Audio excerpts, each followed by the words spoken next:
ꯌꯥꯕ꯭ꯔꯣ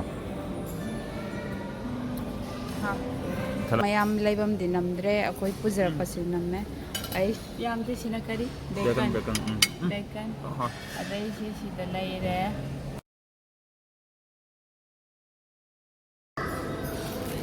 ꯈ꯭ꯔꯤꯁꯄꯤ ꯑꯣꯏ ꯑꯩꯒꯤ ꯑꯣꯝꯂꯦꯠ ꯂꯩꯔꯦ ꯁꯤꯃꯨꯛ ꯆꯥꯔꯒꯦ ꯄꯨꯛꯇꯤ ꯐꯅꯌꯥꯝ ꯊꯜꯂꯦ ꯑꯂꯨ ꯄꯔꯥꯊꯥ ꯑꯩꯅ ꯑꯂꯨ ꯑꯁ ꯕꯇꯔ ꯃꯌꯥꯝ ꯍꯥꯞꯆꯤꯜꯂꯕ ꯑꯩꯈꯣꯏꯗ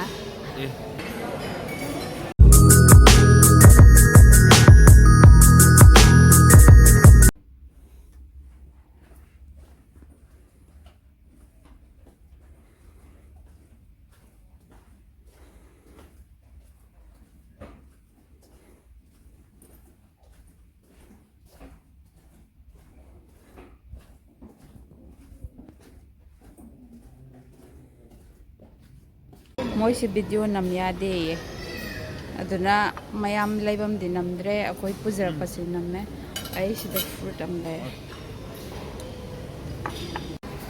ꯍꯩ ꯂꯩꯔꯦ ꯑꯩꯈꯣꯏ ꯇꯥꯏ ꯗꯣꯁꯥ ꯌꯥꯝꯗꯤ ꯁꯤꯅ ꯀꯔꯤ ꯕꯦꯀꯟ ꯑꯗꯩ ꯁꯤꯗ ꯂꯩꯔꯦ ꯑꯗꯩ ꯑꯩꯈꯣꯏꯗ ꯁꯤꯗꯅ sunshine sunny side coffee okay thank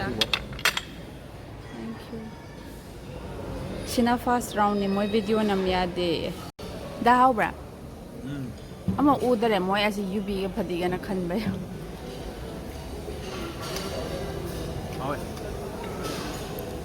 sabiu kot pa hitre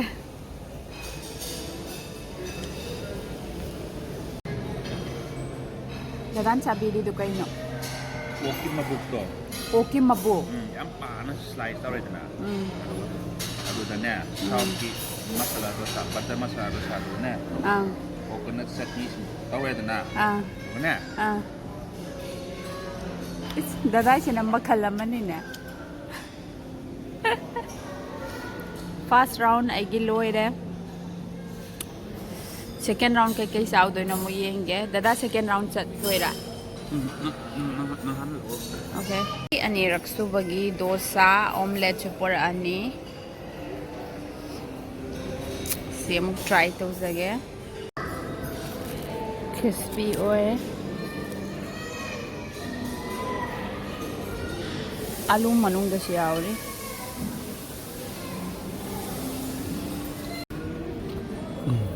How ba?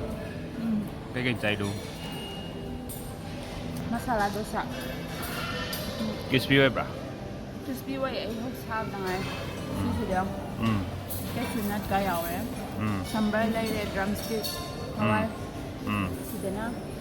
Yubi ye chutney lay re. Aduga sida na. Alu bemba. Yeah pa. Ha. Talaga. ꯑꯩꯒꯤ ꯑꯣꯝꯂꯦꯠ ꯂꯩꯔꯦ ꯁꯤꯃꯨꯛ ꯆꯥꯔꯒꯦ ꯄꯨꯛꯇꯤ ꯐꯅꯌꯥꯝ ꯊꯜꯂꯦ ꯑꯩꯈꯣꯏꯗ ꯀꯩꯀꯩꯅꯣ ꯃꯃꯤꯡ ꯀꯩꯀꯩ ꯁꯤꯅ ꯕ꯭ꯂꯦꯛ ꯃꯐꯤꯟ ꯁꯤꯗꯤ ꯍꯥꯎꯔꯝꯒꯅꯤ ꯔꯝꯒ ꯇꯣ ꯁꯦꯝꯕꯗꯨꯅꯤ ꯋꯥꯜꯅꯠꯀ ꯍꯥꯎꯕ꯭ꯔꯥ 이거 ꯍꯥꯎ ꯅꯉꯣꯟꯗ ꯈꯤꯇꯪ ꯊꯨꯝꯃꯜꯂꯦ ꯍꯥꯏꯗ꯭ꯔ ꯃꯥꯜꯂꯦ ꯑꯣꯀꯦ ꯑꯃꯁꯤꯅ ꯕ꯭ꯂꯨꯕꯦꯔꯤ ꯐꯖꯅ ꯅꯠꯇꯦ ꯀꯟꯅ ꯁꯣꯞ ꯑꯣꯏꯕꯅꯦ ꯌꯦꯡꯀꯥꯟꯗꯗꯤ ꯌꯥꯝꯅ ꯈ꯭ꯔꯤꯁꯄꯤ ꯑꯣꯏ ꯀꯜꯂꯝꯗꯧ ꯃꯥꯜꯂꯦ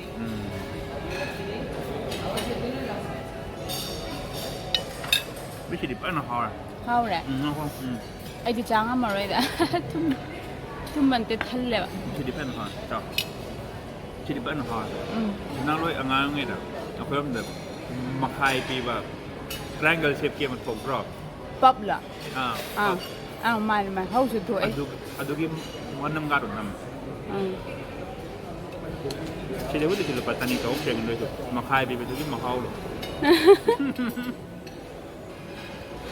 ꯑꯂꯨ ꯄꯔꯥꯊꯥ ꯑꯩꯅ ꯑꯂꯨ ꯄꯔꯥꯊꯥ ꯂꯩꯕ꯭ꯔꯥꯗ ꯍꯪꯉꯝꯕꯅꯦ ꯑꯗꯣ ꯃꯣꯏ ꯃꯤꯅꯤꯠ 15 ꯆꯪꯅꯤ ꯄ꯭ꯔꯤꯄꯦꯌꯔ ꯇꯧꯕꯗ ꯍꯥꯏꯕꯗ ꯌꯥꯔꯦ ꯇꯣꯛꯑꯣ ꯍꯥꯏꯔꯝꯃ ꯄꯨꯔ ꯂꯥꯛꯑꯦ ꯃꯥ ꯑꯩ ꯆꯥꯗꯣꯏ ꯃꯌꯥꯝꯁꯦ ꯑꯇꯣꯞꯄ ꯑꯥꯏꯇꯦꯝꯁꯨ ꯋꯥꯠꯂꯤ ꯗꯗꯥ ꯁꯤꯁꯤ ꯆꯥꯃꯤꯟꯅꯁꯦ ꯑꯁ ꯕꯇꯔ ꯃꯌꯥꯝ ꯍꯥꯞꯆꯤꯜꯂꯕ ꯑꯩꯈꯣꯏꯗ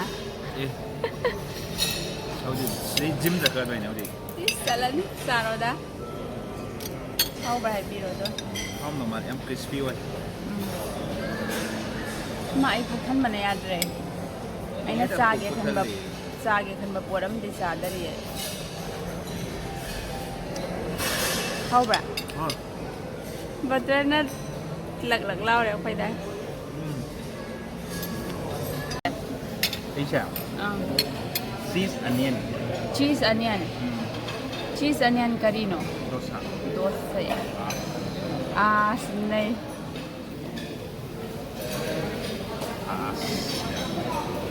Mari chali.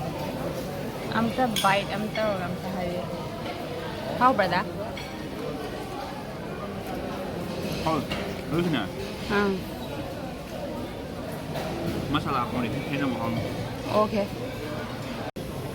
Ay paratha muk charage sangom mapamba. Di crumble. Amasina dry fruit cake ka. Blueberry ka no hai. Mane blueberry stuff. Sina. This na dry cake. Dry fruit cake. May glass ng khalle. Okay. Na. Kuha ba? Sayang di ko. Marang din si Chang.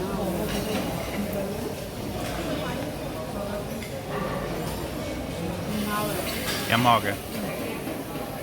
Ôi năm mẹ được chim cái ông này không mẹ. Thế thì thum đàn này.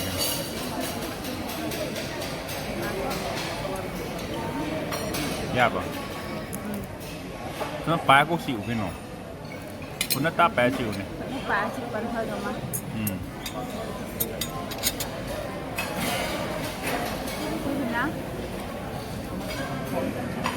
Blueberry.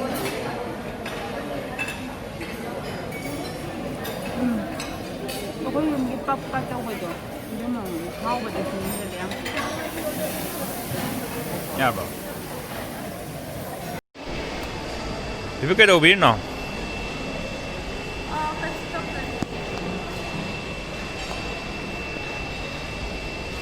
Tara. How?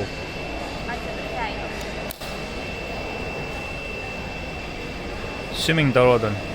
Swimming? Swimming. Talay. Swimming ko sa maya pangkura. Kasi hindi yate. Paile. Gari wala. Bailey. Gariwala. Dahil kung wala yate. Lawas mo na lang.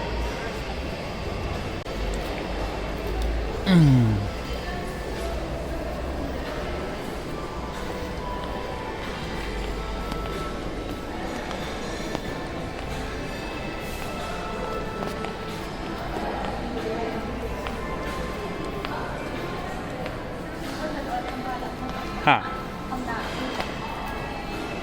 Okay.